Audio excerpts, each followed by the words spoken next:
तो rough Beed with Atwood machine के last part 3 में हम एक दो क्वेश्चन देखेंगे। एक क्वेश्चन मैं आपको सॉल्व करवाऊंगा, दूसरा क्वेश्चन आप होमवर्क में ट्राई करोगे। तो ये वाला जो क्वेश्चन है आपके सामने अभी जो दिख रहा है वो शशिभूषण तिवारी बुक से इंस्पायर्ड है, जो नारायण टेस्ट सीरीज में आया था। और एसबीटी में जो गलती है उस गलती को यहाँ पे इंप्रूव करके आंसर की में करेक्शन किया गया है। तो अच्छे से देखते हैं एक बार। तो वीडियो को पॉज करके 2 लाइन का जो प्रॉब्लम स्टेटमेंट है वो पढ़ लो, और नीचे ऑप्शन ए और बी आपको दिख रहे हैं, एक बार वो नोट डाउन कर लो। और ये आपके चारों ऑप्शन है क्वेश्चन के।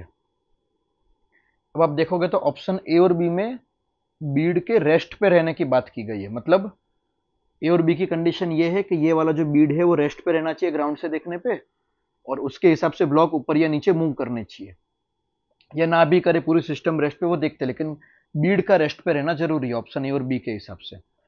तो बीड तभी रेस्ट पे रहेगा, बीड तभी रेस्ट पे रहेगा जब उस पर जितना mg लग रहा है उतना ही रस्सी का ऊपर फ्रिक्शन लगे। यानी पहली चीज तो मुझे समझ में आ गई कि बीड पे ऊपर फ्रिक्शन लगना चाहिए mg/2, तभी बीड रेस्ट पे रहेगा। यहां तक क्लियर होगा आई होप। अब एक चीज, बीड पे अगर फ्रिक्शन ऊपर लग रहा है तो न्यूटन थर्ड लॉ के हिसाब से रस्सी पे फ्रिक्शन नीचे लगना चाहिए, रस्सी पे फ्रिक्शन नीचे लगना चाहिए।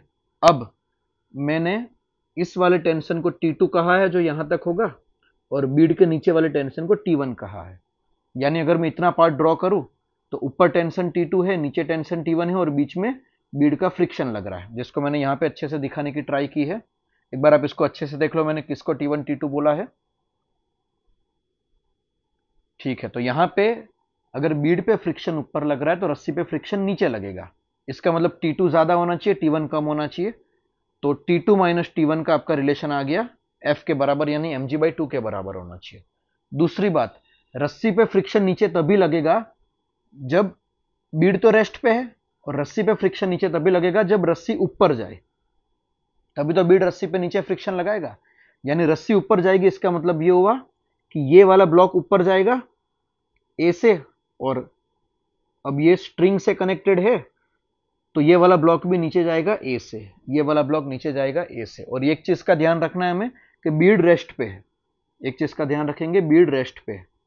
तो पहले इस ब्लॉक का एफबीडी बनाते तो इक्वेशन क्या बनेगी, T1 माइनस एम जी बराबर एम ए। इस ब्लॉक का एफबीडी बनाते तो इक्वेशन बनेगी mg माइनस T2 बराबर एम ए। तो T1 माइनस T2 जो हमने ऊपर डिराइव किया था वो ये है, T1 minus T2 minus mg/2 होगा। इसको सॉल्व करोगे तो आपका आंसर आएगा एक्सेलेरेशन माइनस g/4। अब देखो यहां एसबीटी में गलती हुई है, ध्यान से समझना, बहुत अच्छे से इसको इंपॉर्टेंट समझना है। रस्सी पे फ्रिक्शन नीचे तभी लगेगा जब रस्सी ऊपर मूव करे, क्योंकि बीड तो रेस्ट पे है। अब रस्सी ऊपर मूव करे, इसके लिए एक्सेलेरेशन का पॉजिटिव आना जरूरी है, जो मैंने ऊपर की ओर माना हुआ है, लेकिन मेरा एक्सेलेरेशन नेगेटिव आ रहा है। इसका मतलब मेरी एजम्पशन गलत हो गई। कौन सी एजम्पशन, कि रस्सी ऊपर मूव कर रही है, बीड के अंदर से जो रस्सी जा रही है ऊपर मूव कर रही है, रस्सी तो नीचे मूव करनी चाहिए। अब रस्सी अगर नीचे मूव करेगी तो रस्सी पे फ्रिक्शन ऊपर लगेगा, और रस्सी पे फ्रिक्शन ऊपर लगेगा तो बीड पे फ्रिक्शन नीचे लगेगा, तो बीड रेस्ट पे नहीं रह सकता। यानी आपके ऑप्शन ए और बी, यहाँ पे आपके ऑप्शन ए और बी गलत प्रूफ हो जाएंगे। जो एसपीटी ने सही मान के इसका आंसर कुछ g/4 दे दिया है, जो सरासर गलत है। तो इस गलती को नारायणा में इंप्रूव किया गया है। अब बात करते हैं ऑप्शन सी और डी में। ऑप्शन सी और डी में ऐसा बोला गया है कि बीड का एक्सेलरेशन रस्सी के रिस्पेक्ट में कॉन्स्ट, वापस मैं रिपीट कर रहा हूं, सीओडी में ऐसा बोला गया है कि बीड की वेलोसिटी रस्सी के रिस्पेक्ट में कांस्टेंट है, और बीड रस्सी के रिस्पेक्ट में नीचे स्लाइड कर रहा है। बीड की वेलोसिटी रस्सी के रिस्पेक्ट में कांस्टेंट है और बीड रस्सी के रिस्पेक्ट में नीचे स्लाइड कर रहा है। इसका क्या मतलब हुआ कि अगर बीड रस्सी के रिस्पेक्ट में नीचे स्लाइड कर रहा है, यानी बीड पे फ्रिक्शन ऊपर लगेगा, बीड पे फ्रिक्शन ऊपर लगेगा तो रस्सी पे फ्रिक्शन नीचे लगेगा। एक चीज तो ये हो गई। दूसरा, बीड का एक्सेलरेशन रस्सी के रिस्पेक्ट में, बीड की वेलोसिटी रस्सी के रिस्पेक्ट में कांस्टेंट है, बीड की वेलोसिटी रस्सी के रिस्पेक्ट में कांस्टेंट है। इसका मतलब ये हुआ कि दोनों का एक्सेलरेशन सेम होना चाहिए, तभी तो रिलेटिव मोशन में एक्सेलरेशन जीरो आएगा, वेलोसिटी कांस्टेंट बनेगी। इसका सीधा मतलब यह निकलता है कि बीड का एक्सेलरेशन रस्सी के रिस्पेक्ट में, बीड का एक्सेलरेशन रस्सी के रिस्पेक्ट में जीरो है, तभी तो बीड रस्सी के रिस्पेक्ट में कांस्टेंट वेलोसिटी से जाएगा। तो ग्राउंड से देखोगे तो बीड और रस्सी का एक्सेलरेशन सेम दिखना चाहिए। इसका मतलब ये बीड का एक्सेलरेशन रस्सी के बराबर होना चाहिए, यानी इस ब्लॉक का एक्सेलेरेशन भी रस्सी के बराबर है, बीड का एक्सेलेरेशन भी रस्सी के बराबर है। इसका मतलब इस वाले ब्लॉक और इस वाले बीड का एक्सेलेरेशन सेम होना चाहिए। ये तभी होगा जब ये दोनों नीचे साथ में एक्सेलेरेट करे और ये वाला ब्लॉक ऊपर साथ ए से एक्सेलेरेट करे।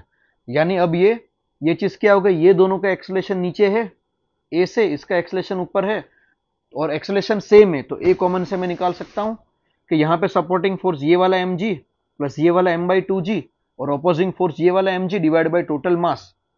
तो ये वाला mg सपोर्टिंग फोर्स में, ये वाला m/2g सपोर्टिंग फोर्स में, माइनस ये वाला mg अपोजिंग फोर्स में, डिवाइड बाय टोटल मास करोगे तो आपका एक्सेलेरेशन आ जाएगा g/5 का।